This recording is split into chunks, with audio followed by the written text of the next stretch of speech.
नमो बुद्धाय. बुद्ध आणि त्यांचा धम्म या ग्रंथाचे आपण थोडक्यात वाचन पाहत आहोत. मागील भागामध्ये आपण बघितले इतरांच्या मताने बुद्धाने काय शिकविले. आज आपण पाहणार आहोत भाग 3, धम्म म्हणजे काय. 1. जीवन शुचिता राखणे म्हणजे धम्म. जीवन शुचितेचे 3 प्रकार आहेत. देह शुचिता म्हणजे काय?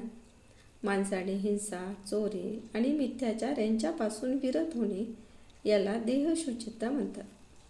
वाक्य शुचिता म्हणजे काय? म्हणजे असत्य भाषणापासून विरत होणे. आणि मन शुचिता म्हणजे काय? मन शुचितेत भिक्षूला कामवासना झाल्यास कळते की आपल्यामध्ये वैषयिक कामवासना उत्पन्न झाली आहे, आणि जर तशी उत्पन्न झाली नसेल तर तीही त्याला कळते. त्याप्रमाणेच आता उत्पन्न न झालेली कामवासना कशी उत्पन्न होते आणि तशी उत्पन्न झाल्यावर तिचा त्याग कसा करता येतो आणि अशी कोणत्या प्रकारे पुढे कधीही उत्पन्न होणार नाही, हे सर्व त्याला कळते. त्याच्या ठिकाणी द्वेष उत्पन्न झाल्यास त्याला कळते. त्याप्रमाणेच द्वेषाचा उद्भव, त्याचा त्याग आणि भविष्यात द्वेष कसा उत्पन्न होणार नाही, हे सर्व त्याला कळते. त्याच्या ठिकाणी आळस, उद्धटपणा, शंका, गोंधळ उत्पन्न झाल्यास त्याची त्याला जाणीव होते. त्याप्रमाणे या सर्व मानसिक दुःस्थितीचा उद्गम कसा होतो, त्याचा त्याग कसा करता येतो आणि तद्विरहित चित्तस्थिती कशी साधायची असते यांचे ज्ञान असणे म्हणजेच मानसिक शुचिता. जो काया वाचा मनाने शुद्ध पवित्र आहे, जो निष्पाप, स्वच्छ आणि पावित्र्ययुक्त आहे, त्याला लोक निष्कलंक म्हणतात. शुचितेचे 3 प्रकार आहेत. कायेची, वाचेची आणि मनाची शुचिता. कायेची शुचिता म्हणजे काय? काया शुचितेत मनुष्य हिंसा, चोरी, काम, मिथ्याचार यापासून प्रवृत्त होतो. याला काया शुचिता म्हणतात. वाक्य शुचिता म्हणजे काय? वाक्य शुचितेत मनुष्य असत्य आणि व्यर्थ बडबड यापासून दूर राहतो. त्याला वाक्य शुचिता म्हणतात. मन शुचिता म्हणजे काय? मन शुचितेत मनुष्य लोभ आणि ईर्ष्या यापासून प्रवृत्त होऊन सम्यक दृष्टी धारण करतो. याला मन शुचिता म्हणतात. शुचितेचे हे 3 प्रकार आहेत. 5 प्रकारच्या दुर्बलता आहेत. त्या साधनेला बाधक ठरतात. त्या कोणत्या? जीवहिंसा, चोरी, काम, मिथ्याचार, असत्य भाषण आणि आळस वाढविणाऱ्या मद्याचे सेवन. ह्या 5 दुर्बलता साधनेतील अपयशांची 5 कारणे आहेत.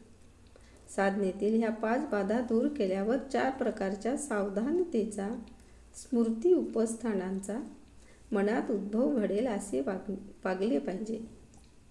पहिल्या सावधानतेत भिक्खू ऐहिक जीवनातील सर्वसामान्य असा लोभ आणि असंतोष यावर विजय मिळवून प्रयत्नपूर्वक जागरूकतेने आणि स्वाधीन चित्ताने कायेला ती केवळ काया असे मानून कायानुपश्यना करीत जीवन व्यतीत करतो. वेदनांना, फिलिंग्स, त्या केवळ वेदना आहेत असे मानून वेदनानुपश्यना करीत जीवन व्यतीत करतो. चित्त हे चित्त आहे असे मानून चित्तानुपश्यना करीत जीवन व्यतीत करीत असतो.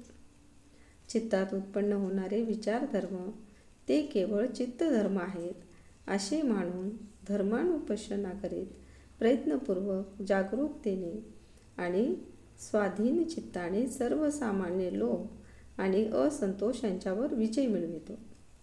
जेव्हा साधनेतील 5 दुर्बलता दूर होतात तेव्हा 4 सावधानतांचा, स्मृती उपस्थानाचा उदय होतो. घात अपयश 3 प्रकारचे आहेत. शीलघात, चित्तघात आणि दृष्टीघात. शीलघात म्हणजे काय? जीवहत्या, चोरी, कामभोगासंबंधी मिथ्याचार, असत्य भाषण, निंदा, कटू भाषण, व्यर्थ बडबड हे सर्व शीलघातात अंतर्भूत होतात. चित्तघात कोणत्या प्रकारचे असतात? लोभ आणि दुष्टपणा हे चित्तघात होत.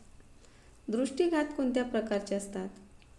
दृष्टीघातामुळे माणूस असा विकृत दृष्टिकोन स्वीकारतो की दान, त्याग, परित्याग यामध्ये काहीच गुण नाही, सदाचार आणि दुराचार यांना काही फल नाही, की त्याचा परिणाम घडत नाही, इहलोक नाही की परलोक नाही, आई नाही की बाप नाही आणि प्राणी सोत्पन्नही नाही.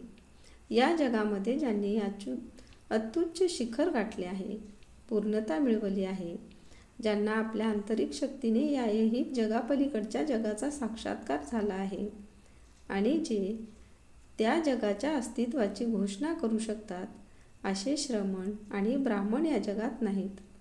असे जे समजतात त्या लोकांच्या ठिकाणी हे भिक्खू दृष्टीघात झाला आहे असे समजावे. भिक्खूंनो, शीलघात, चित्तघात आणि दृष्टीघात या 3 घातांमुळे प्राण्याला मरणानंतर दुर्गती प्राप्त होते. असे हे 3 घात आहेत. भिक्खूंनो, लाभ 3 प्रकारचे असतात. ते म्हणजे शील लाभ, चित्त लाभ, दृष्टी लाभ. शील लाभ म्हणजे काय? हिंसा, चोरी, मिथ्याचार, असत्य भाषण, निंदा, कटू भाषण, व्यर्थ बडबड यांच्यापासून प्रावृत्त होणे म्हणजे शील लाभ होय. चित्त लाभ म्हणजे काय? लोभ आणि दुष्टपणा यापासून दूर राहणे म्हणजे चित्त लाभ होय. दृष्टी लाभ म्हणजे काय? दान, त्याग, परित्याग यामध्ये काही पुण्य आहे. सदाचार आणि दुराचार यांची फळे आणि परिणाम भोगावे लागतात. ही लोक आहे आणि परलोक आहे. आई बाप आणि सोत्पन्न प्राणी आहेत, ज्यांना या जगापलीकडील दुसऱ्या जगाचा साक्षात्कार झाला आहे आणि जे तशी घोषणा करू शकतात, असे श्रमण आणि ब्राह्मण आहेत. अशी दृढ समजूत म्हणजे दृष्टीलाभ. भिक्खूंनो, या समजुतीला दृष्टीलाभ म्हणतात. या 3 लाभामुळेच प्राण्याला शरीर नाशानंतर दैववान स्वर्गीय सुगती लाभते. भिक्खूंनो, हे असे 3 लाभ आहेत. जीवनात पूर्णता साधणे म्हणजे धम्म होय. 3 प्रकारच्या पूर्णता असतात: कायिक, वाचिक आणि मानसिक. मानसिक पूर्णता कोणत्या प्रकारची असते? आसवे अथवा चित्तमल पुरा नष्ट होऊन ह्या जीवनात संपूर्ण चित्त विमुक्तीचा अनुभव घेणे. प्रज्ञेने आसवांपासून विमुक्ती मिळवून त्याच अवस्थेत सतत वर्तणे ह्यासच मानसिक पूर्णता म्हणतात. आणखीही पारमिता आहेत आणि भगवान बुद्धाने त्या सुबुद्धीला सांगितल्या. सुबुद्धी. बोधिसत्वाची दान पारमिता कोणत्या प्रकारची असते?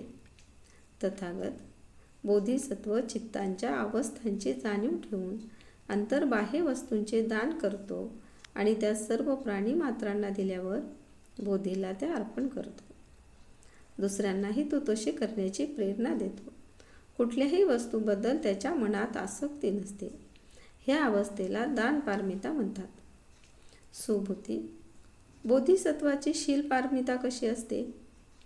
तथागत या पारमितीत तो स्वतः सदाचारांची 10 पथ्ये पाळीत असतो आणि इतरांना तसे करण्याची प्रेरणा देतो.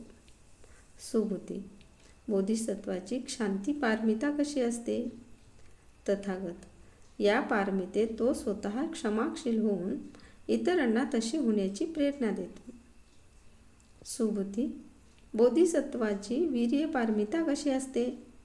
तथागत या पारमितेत तो 5ही पारमितांच्या परिपूर्तीत अखंड मग्न राहतो आणि इतरांनाही तसे करण्याची प्रेरणा देतो. सुबुद्धी. बोधिसत्वाची समाधी ही पारमिता कशी असते? तथागत या पारमितेत कौशल्याने तो ध्यान साधतो, तथापि तो तत्संबंधित रूप लोकात परत जन्म घेत नाही आणि इतरांनाही तो तसे करण्याची प्रेरणा देतो. सुबुद्धी. बोधिसत्वाची प्रज्ञा पारमिता कशी असते? तथागत या पारमितेत तो कोणत्याही एका धर्मात भौतिक अथवा अधिभौतिक मग्न न राहता सर्व धर्माच्या अभिजात स्वरूपाचे चिंतन करीत असतो आणि तसे करण्यास इतरांना प्रेरणा देतो. अशा पारमिता अंगी बाणविणे यालाच धम्म म्हणतात. यापुढे आपण पाहणार आहोत निब्बाण प्राप्त करणे हा धम्म आहे. तेव्हा आमच्या चॅनलला लाईक, शेअर व सबस्क्राईब करायला विसरू नका. धन्यवाद.